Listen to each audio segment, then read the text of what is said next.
Teknik kutipan adalah cara menyisipkan atau mencantumkan pendapat, gagasan, atau pernyataan orang lain ke dalam tulisan ilmiah atau karya tulis, dengan tujuan memperkuat argumen, memahami dukungan teori, atau menunjukkan referensi yang relevan. Berikut ini beberapa teknik kutipan yang umum digunakan. 1. Kutipan langsung merupakan kutipan yang diambil persis seperti aslinya tanpa mengubah kata-katanya. Yang kedua, ada kutipan tidak langsung. Parafrase adalah kutipan yang diambil dari sumber lain, tetapi disampaikan dengan kata-kata sendiri. Dan yang ketiga, ada kutipan dari kutipan.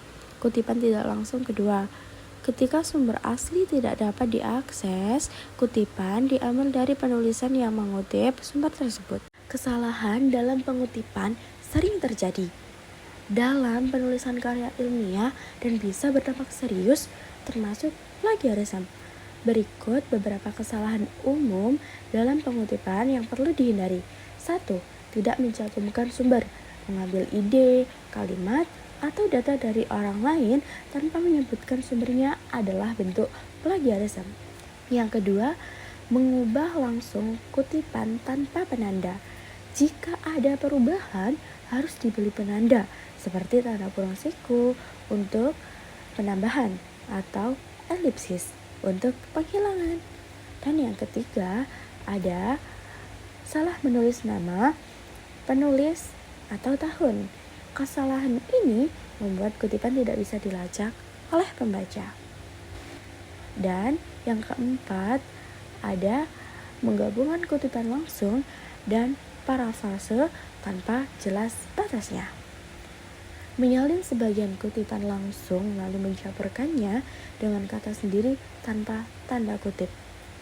5. Mengutip dari sumber kedua tanpa menyebutkan aslinya. Jika mengutip dari kutipan orang lain, sumber asli juga perlu disebutkan secara tidak langsung. Yang keenam, kutipan terlalu panjang tanpa relevansi. Mengutip blog panjang tanpa menjelaskan atau mengaitkannya dengan topik tulisan. Dan yang terakhir, tidak konsisten dengan gaya penulisan. Kesalahan kutipan yang tidak konsisten dalam gaya penulisan biasanya merujuk pada penggunaan format kutipan yang berbeda-beda dalam satu dokumen. Misalnya, mencampur gaya apa, MLA, dan Chicago, atau tidak konsisten dalam elemen-elemen seperti urutan nama, penulis, penggunaan huruf kapital, tanda baca, atau format tahun dan halaman. Nah, gunakan alat bantu seperti Zotero, Mendeley, atau fitur references di Microsoft Word.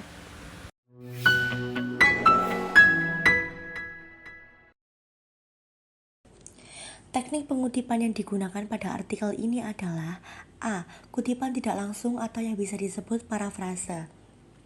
B. Kutipan langsung.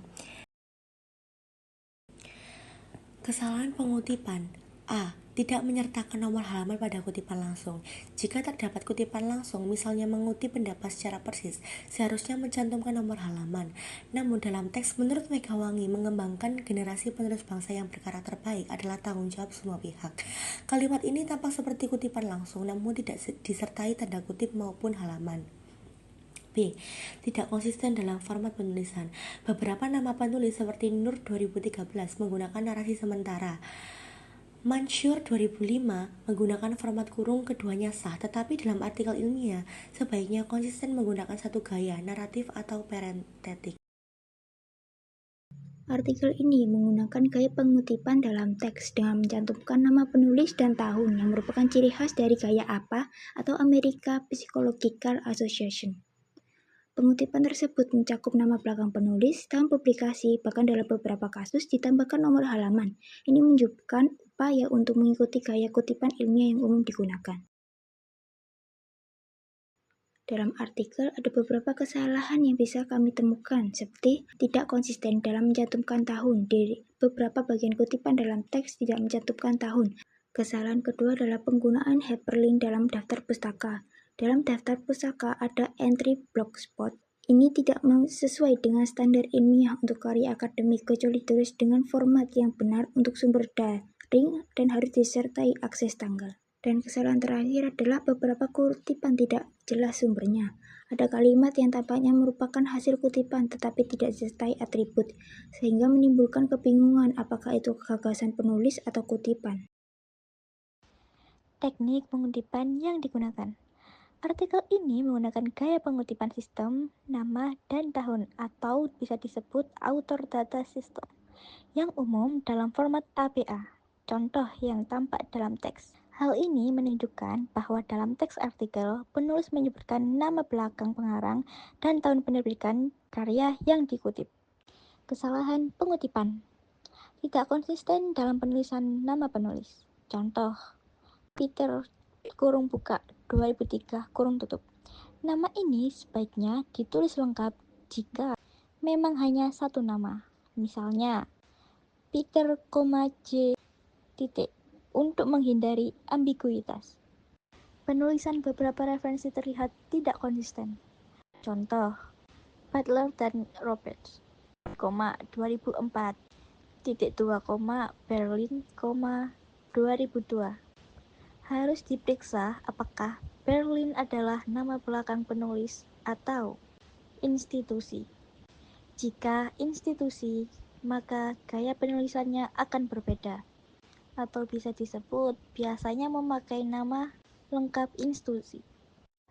Teknik pengutipan yang digunakan pada artikel tersebut yaitu menggunakan teknik pengutipan mode catatan dalam teks atau in-text citation. Contoh pada teks disebutkan Bawono 2007, di bagian lain disebutkan Andriana 2008, dan ada juga disebutkan Yusuf 2016. Kesalahan pengutipan dalam artikel tersebut yaitu yang pertama, tidak konsisten dalam menyebutkan halaman. Yang kedua, tidak semua kutipan dijelaskan apakah kutipan langsung atau parafrase. Yang ketiga, yaitu penulisan nama dalam teks kurang konsisten. Artikel ini menggunakan teknik pengutipan gaya apa? American Psychological Association, yang ditujukan dengan pencantuman nama belakang, penulis, dan tahun publikasi di dalam teks. Contohnya, dalam kurung Sinambela dan Seinambela, 2022. Berikut merupakan beberapa kesalahan pengutipan dalam artikel ini. Yang pertama adalah ketidakkonsistenan penulisan nama penulis. Pada teks terdapat kutipan seperti dalam kurung tim KPAI, 2020. Namun di daftar pustaka ditulis tim KPAI dalam kurung 2020, Februari 10. Nah, format ini kurang konsisten dengan gaya apa? Karena tim sebagai penulis institusional seharusnya tetap konsisten dan tanggal tidak perlu terlalu rinci jika tidak relevan. Yang kedua adalah penggunaan tahun tidak konsisten. Dalam isi teks disebutkan dalam kurung Sinambela dan Seinambela, SEMM, 2020. Penambahan gelar seperti SEMM dalam kutipan tidak sesuai dengan aturan apa? Karena gelar tidak perlu dicantumkan dalam kutipan teks maupun daftar pustaka. Selanjutnya adalah tidak selalu dicantumkan halaman. Untuk kutipan langsung tidak disebutkan nomor halaman. Padahal dalam apa style kutipan langsung sebaiknya mencantumkan halaman sumber. Misalnya, Woji, 2020, halaman 4. Dan yang terakhir adalah penggunaan URL tidak konsisten. Beberapa sumber seperti dari BBC dan Kemendikbud dimasukkan dalam daftar pustaka, tetapi tidak semua diikuti dengan tanggal akses. Dalam APA 7th edition, tanggal akses hanya digunakan jika kontennya bisa berubah. Misalnya Wikipedia atau situs web yang sering diperbarui. Jadi, simpulan dari teknik kesalahan pengutipan pada artikel adalah penggunaan teknik pengutipan yang tepat merupakan bagian penting dalam penulisan karya ilmiah. Karena apa? Menunjukkan penghargaan terhadap sumber asli, menjaga integritas akademik, dan menghindari plagiarisme.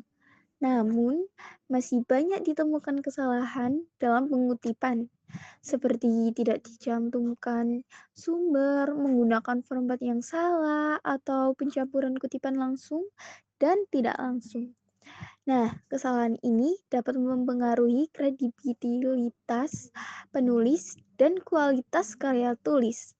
Oleh karena itu, penting bagi penulis untuk memahami dan menerapkan teknik pengutipan sesuai dengan kaidah yang berlaku agar hasil tulisannya lebih valid, terpercaya, dan sesuai standar akademik.